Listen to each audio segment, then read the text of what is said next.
ମାନେ ଏପର୍ଯ୍ୟନ୍ତ ମୋର ବିଶ୍ୱାସ ହଉନି କି ମୋର ଫୋନ୍ ହଜିଛି। ମାନେ ମୁଁ ବିନା ମୋବାଇଲରେ ରହିଛି 2.5 ମାସ 3 ମାସ ମାନେ ମୁଁ ୟୁଜ୍ କରୁଛି ଏଇ ଫୋନ୍ ଧରି। ହାଏ ହ୍ୟାଲୋ ନମସ୍ତେ, ଭଲରେ ଥାନ୍ତୁ ସମସ୍ତେ। ମୁଁ ୱେଲକମ୍ କରୁଛି ଆପଣଙ୍କର ଅତି ପ୍ରିୟ ନରେଶ ପରିଡ଼ା। ତ ସିଚୁଏସନ୍ ଏମିତିକି ହେଇଛି, ଆଉ ଆପଣମାନେ ଜାଣିପାରୁଥିବେ ଥମ୍ବନେଲରୁ। ଆଜ୍ଞା ହଁ, ସତରେ ମୋର ଫୋନ୍ ହଜିଯାଇଛି, ଯାହାଫଳରେ ଭିଡ଼ିଓ ମୋର ବି ଆସିପାରୁନଥିଲା। ଆଉ କେମିତି କ'ଣ ମାନେ ମୋର ହଜିଯାଇଥିଲା ମୋବାଇଲ, ସେଇଟା ମୁଁ ଆଜି ଆପଣମାନଙ୍କୁ କହିବି। ଆଉ ଆପଣମାନେ ନିଶ୍ଚୟ ଦେଖିବେ ମଧ୍ୟ। ଆଜକୁ ପ୍ରାୟ 2.5 ମାସ କି 3 ମାସ ହେବ ମାନେ ମୁଁ ବିନା ମୋବାଇଲରେ ରହିଛି। ମାନେ ଯାହାଫଳରେ ବ୍ଲଗ୍ ବି କିଛି ବନେଇ ପାରିନଥିଲି, କିଛି ଭିଡ଼ିଓ ବି ସୁଟ୍ କରିପାରିନଥିଲି, ଯେଉଁଟାକି ଆମର ରିଲ୍ସ ହେଉ, ଯେକୌଣସି ମାନେ ବ୍ଲଗ୍ ହେଉ, କିଛି କରିପାରିନଥିଲି। ଆଉ ସେ ସିଚୁଏସନ୍ ମୋର ହେଇଛି। ଆଉ ତ ଆପଣମାନେ ଜାଣିବେ ଆଉ କ'ଣ ପାଇଁ ମୋର ଆଉ କେମିତି ହଜିଛି ମୋବାଇଲ, ସେଇଟା ବି ଆପଣମାନେ ଜାଣିବେ। ଆଜ୍ଞା ହଁ, ମୋର ଫୋନ୍ ହଜିଥିଲା ଏଥିପାଇଁ ଯେ ମୁଁ ଯାଇଥିଲି, ମୋର ଭାଉଜ ଆଉ ଭାଇ ଆସିଥିଲେ, ମୁଁ ତାଙ୍କୁ ଆଣିବାକୁ ଯାଇଥିଲି ଷ୍ଟେସନକୁ। ଆଉ ଷ୍ଟେସନରୁ ମୁଁ ଆସିଲି, ଆଉ ଘରକୁ ଫେରୁଥିଲି ଭାଉଜଙ୍କୁ ନେଇକି, ଯାହାଫଳରେ ବାଟରେ ମୋର ହଜିଗଲା ଫୋନ୍। ଆଉ ଯାହାଫଳରେ ମୋର ଭିଡ଼ିଓ ବି ଆସିପାରୁନଥିଲା। ଆଉ ବହୁତ ମନ ଦୁଃଖ, ମାନେ ମୋର ଏପର୍ଯ୍ୟନ୍ତ ବିଶ୍ୱାସ ହେଉନି କି ମୋର ଫୋନ୍ ହଜିଯାଇଛି। ମାନେ ମୋ ଭଳିଆ ପିଲାର ଫୋନ୍ ହଜିଯାଇଛି ଏପର୍ଯ୍ୟନ୍ତ ମୋର ବିଶ୍ୱାସ ହେଉନି। କାହିଁକିନା ଯିଏ ଫୋନ୍କୁ ଗୋଟେ ମୁହୂର୍ତ୍ତ ପାଇଁ ରଖିପାରୁନଥିଲା, ତାର ପୁଣି ଆଜି ଫୋନ୍ ହଜିଯାଇଛି। ମାନେ ଏପର୍ଯ୍ୟନ୍ତ ମୋର ବିଶ୍ୱାସ ହେଉନି କି ମୋର ଫୋନ୍ ହଜିଛି। ମାନେ କ'ଣ କହିବି, ମାନେ ମୋ ଫୋନ୍ ହିଁ ମୋର ଜୀବନ ଥିଲା। ଗୋଟେ ମୁହୂର୍ତ୍ତ ପାଇଁ ମୁଁ ତାକୁ ମାନେ ଦୂରେଇ ବି ପାରୁନଥିଲି। ଏପର୍ଯ୍ୟନ୍ତ ବିଶ୍ୱାସ ହେଉନି ଯେ ମୋର ଫୋନ୍ ହଜିଛି ବୋଲି। ଆଉ ଯେଉଁଦିନ ହଜିଲା, ଫେବୃଆରୀ ମାସ 4 ତାରିଖ ଶନିବାର ଦିନ ରାତିରେ ଯାଇଥିଲି ଭାଇକୁ ଆଉ ଭାଉଜଙ୍କୁ ଆଣିବାକୁ ଷ୍ଟେସନରୁ। ତ ବାଟରେ ଆସୁ ଆସୁ ଫୋନ୍ଟାକୁ ମୁଁ ମୋର ସବୁବେଳେ ପ୍ୟାଣ୍ଟ ପକେଟରେ ରଖିଥାଏ। ତ ଫୋନ୍ ଗୋଟେ ଘରୁ କଲ୍ ଆସିଲା, ଆଉ ଯାହାଫଳରେ ମୁଁ ମୋବାଇଲକୁ ପେଣ୍ଟରେ ନ ରଖି ଜ୍ୟାକେଟ୍ ପକେଟରେ ପୁରେଇ ଦେଇଥିଲି। ଆଉ ସେଥିଲାଗି ମୋର ଫୋନ୍ଟା ହଜିଗଲା। ବହୁତ ମନ ଦୁଃଖ, ଫୋନ୍ ହଜିଯାଇଥିଲା। ଘରେ ବି ଫୋନ୍ କରି କହିଲି ବୋଉଙ୍କୁ। ସେଠୁ ବୋଉ କହିଲେ, ଆଉ ମନ ଦୁଃଖ କାହିଁ କରୁଛୁ, ଫୋନ୍ ତ ହଜିଲା, ମନ ଦୁଃଖ କାହିଁ କରୁଛୁ। ମୁଁ ତଥାପି ମାନେ ବିଶ୍ୱାସ ହେଉନଥିଲା ଯେ ମୋର ଫୋନ୍ ହଜିଛି। ବହୁତ ମାନେ ଦୁଃଖକୁ ମୋ ମନ ଭିତରେ ରଖିଥିଲି। ଆଉ ମାନେ ଯେଉଁଦିନ ଫୋନ୍ ହଜିଲା, ମୁଁ ସେଇଦିନ ମାନେ କିଛି ଖାଇନି, ପୁରା କାନ୍ଦି କାନ୍ଦି ଶୋଇଥିଲି। ଆଉ ତାପରେ ମୁଁ ଭାଇ ଆଉ ଭାଉଜଙ୍କୁ ଘରେ ଛାଡ଼ିକି, ଆଉ ତାପରେ ଆସିଲି ଆମ ଘରକୁ। ଆସିଲା ପରେ ବୋଉ ମୋତେ ବୁଝେଇଲା, ଆଉ ଯେ ଫୋନ୍ ତ ହଜିଯାଇଛି, ସେ କ'ଣ ମିଳିବ କି, ଆଉ ତୁ ଫୋନ୍ ପାଇଁ କାନ୍ଦୁଛୁ, କିଛି ନାହିଁ, କାନ୍ଦିବା ଦରକାର ନାହିଁ, ମନ ଦୁଃଖ କରିବା ଦରକାର ନାହିଁ, ଆଉ ଗୋଟେ କିଣିବା ବୋଲି କହିଥିଲେ। କିନ୍ତୁ ସେତେବେଳେ ବି ମାନେ ଏତେ ମାନେ ଦୁଃଖ ଲାଗୁଥାଏ ଯେ କେମିତି କହିବି। ମାନେ ମୋର ମାନେ ଫୋନ୍ର ମୋର ଗୋଟେ ଜୀବନ ଥିଲା। ଫୋନ୍ରେ ମୁଁ ସେଥିରେ ବହୁତ ସାରା ଭିଡ଼ିଓ କରେ, ଭିଡ଼ିଓ ବନାଏ, ସବୁ କିଛି କରେ। ଏମିତିରେ ବି ନମ୍ବର ସବୁ ସେଥିରେ ଥିଲା। ଆଉ ମୁଁ ବି ଜାଣିନଥିଲି ମୋ ଫୋନ୍ ହଜିଯିବ ବୋଲି। ମାନେ ଘରେ କହିଲେ, ଆଉ କହିଲେ କି ଫୋନ୍ ହଜିଯାଇଛି, ତୁ ରଖିପାରିଲୁନୁ, ଫୋପାଡ଼। माने हजे देलु एत 1000 टଙ୍କା फोन को तू हजे देलु सो दुख भी लगी बहुत कि बो कहले दुख करिया कि दरकार नहीं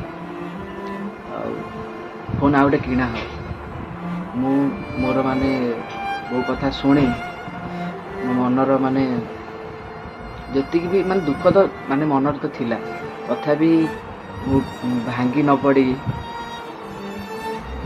मन को बुझे कि रखिली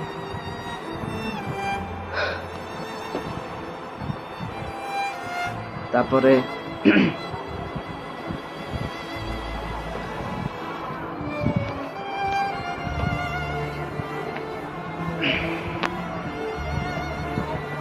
एमती माने घरे बसथी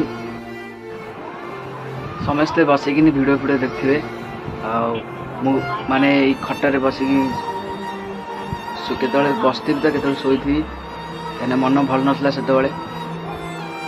कौन करी मो हाथ में मोबाइल भी नाला टिपिया ताकू माग आकू माग माने मागे कि कोटे वीडियो देखीदे बस तो सी नहीं जाती भी तापर भी जी देखे भी तांको माने मोबाइल रू देखी चुपचाप खाई पी शोई पड़े माने दुख थिला माने मु जो देख पाते कीपैड सैमसंग रे माने 2.5 मास 3 मास माने मु यूज कर यही फोन धरी मैं छोट बेलू मु धरी फोन किंतु एमती कीपैड ही धरती माने तार कैमेरा था पछपड़े किंतु एथरे कैमेरा ही नहीं यही फोन मु धरी माने मिनिमम जेबेठू हजिला फोन सेबे ठारू मु धरची यही फोन आदे माने एयरटेल सिम पकईकिनी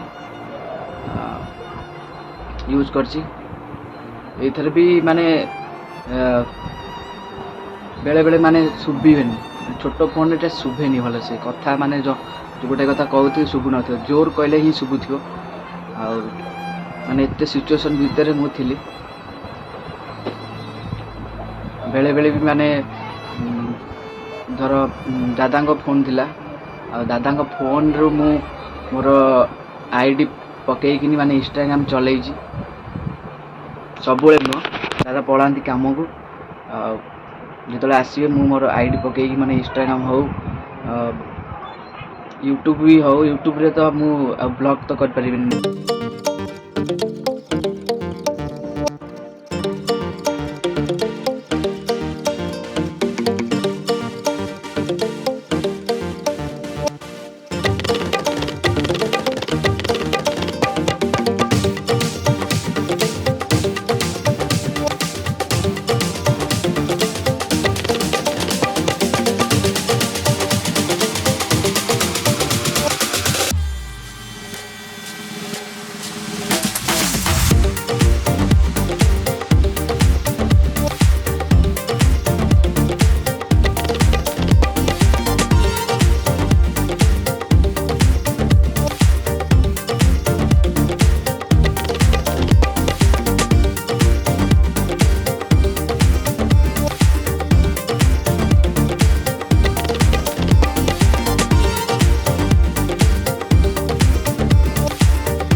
केतले खटे शोई पड़ी तो केतले बुलिया पड़े खेलकूद माने बीती जाऊला माने फोन को माने संध्या हेब तो आसबि जो घर को तो जो खटे ये शोई पड़ी मन पड़ फोन कथा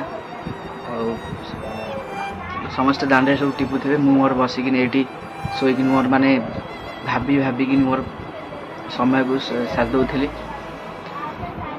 कौन भी कर कहीं फोन टा तो हजी गला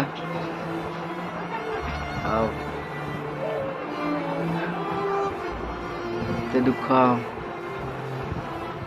माने जो से फोन को माने आनिया पई मते लगी जाइतला गोटे मास मते लगी जाइतला से फोन आनिया पई कहीं गोटे फोन ऑर्डर करथिली से फोन माने साइड्र जो पछ फिंगर थिला सेटा टिके लूज थिला जाफल मुझे एक्सचेंज कर देथिली। एक्सचेंज करी आ गोटे नुआ फोन आनी माने आ गोटे रियलमी जो फोनटा मोर हजिला से फोनटा माने ऑर्डर कली तो सी आसु आसु टे लेट हो गला माने मिनिमम मते 15 कि मासे खंडे लागिगला फोन आसु आसु माने से फोन पुणी से फोन मते हाथ छड़ा कर दे 2.5 कि 3 मास पर्यंत मते लास्ट को कीपैड पाखु नहीं आसला। मुझे जानना थी मो फोन हजिज माने एते मो फोन माने जत्न नौली कि धूली टिके लगी जाए ना मुझे पूछ भी आदि हाथ जब गली जाए माने केमती को माने छात्र निआ जेन खसी जाए सेमती तो आपण मैंने भी जानते माने आगुरी आगुरी एत सिचुएसन नाला कहीं समस्त पाखे ही माने एंड्रॉइड फोन समस्त पाखे आ फोन हजू कि भांगू जदि भांगी जीव माने तांको मन केमती फिलिंग्स आसे सेमती मो मन सेमती फिलिंग्स थिला आ फल एमती सब हो जाइथिला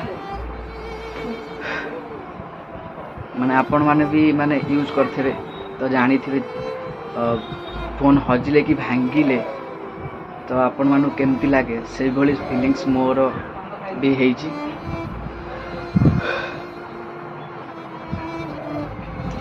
तो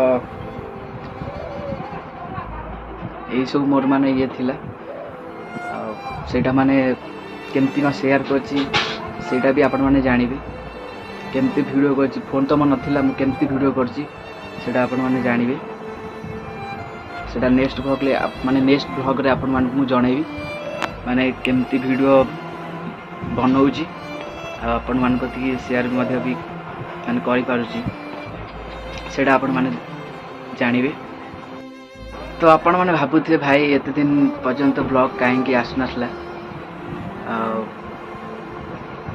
के दिन पर भी ब्लॉग आसला तो यही सब मोर मो सांगे हेइथिला बोली मु ब्लॉग कर पार नथिली कना गोटे फोन बिना किसी भी ब्लॉग हो कि किसी वीडियोस किसी भी हो पारे जोटा आपण माने जानते मु भी जानी तो एथि मोर वीडियो आस पार नथला एते दुख भितर मु थिली। तो आपण माने नेक्स्ट वीडियो रे जानिबे वीडियो भाई केमती बनैला केमती तार वीडियो स्टार्ट कला तो आज ब्लॉग एठार एंड करछि पुन देखा हो नेक्स्ट ब्लॉग रे नेक्स्ट ब्लॉग रे आपण माने जानि पारे भाई वीडियो केमती शूट कला आपण मानकु शेयर भी कला। तो वीडियोटा को एठार एंड करछि जदि वीडियोटा भल लागि थिबो माने मोर माने जा घटी थिला मो लाइफ रे सेटा मु शेयर कली आपण मानकु जदि भी आपण मानकु भल लागि थियो मो वीडियो तो अधिक मात्रा शेयर करिवे। हाँ चैनल को जो माने नुआ आछन प्लीज जल्दी जल्दी सब्सक्राइब करिवे एमती सबल पई भाई को सपोर्ट करिवे मु आपण मानक सहित सबल पई अछि रहउची। जय जगन्नाथ।